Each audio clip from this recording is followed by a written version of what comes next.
Sino ba namang hindi matatakam sa sabaw ng buko?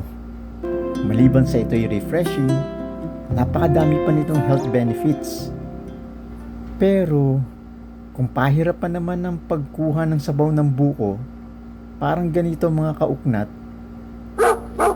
yung tipong parang nakikipag-away ka pa.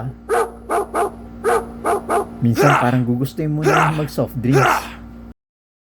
Dati, ganyan ang eksena dito sa farm. Pero mula nang na-discover namin tong tool na to, naging madali yung proseso namin. Here's how you use it.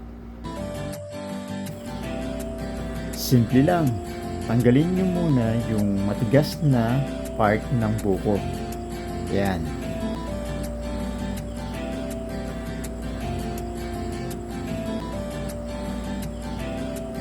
Mukhang kailangan ko pa ng practice Oh my Yan. God. Next, gumawa kayo ng butas gamit yung coconutopener.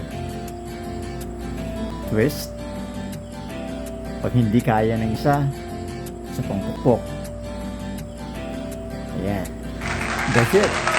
Bukas na ang coconut. In almost 30 seconds, nabuksan natin yung buko.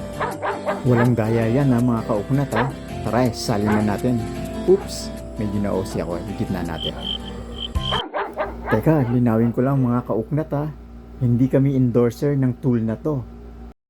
Ipinapakita lang namin sa inyo mga kauknat na pwede nating ma-enjoy yung refreshing coconut water nang hindi tayo nakikipag-away sa buko. Using the coconut opener na pwede nyo mabili online. Ang sabaw ng buko mga kauknat ay maraming health benefits. Ayon sa inilathala ng The Manila Times, ang sabaw ng buko ay nagpapababa ng blood cholesterol.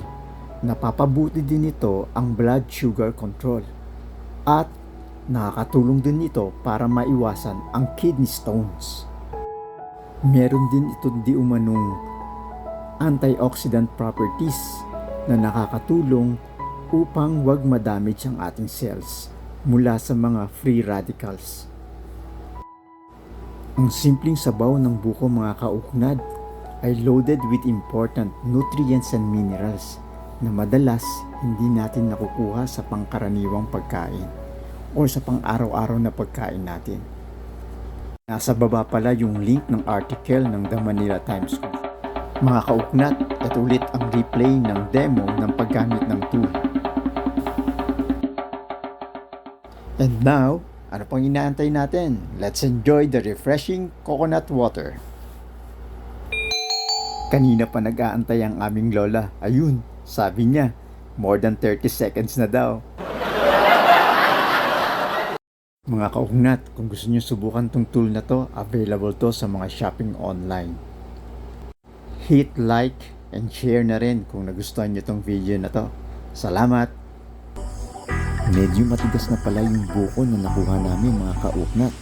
Oh no. Pero sa farm, wala pa rin tapon kasi yung mga aso namin mahilig silang kumain ng buko.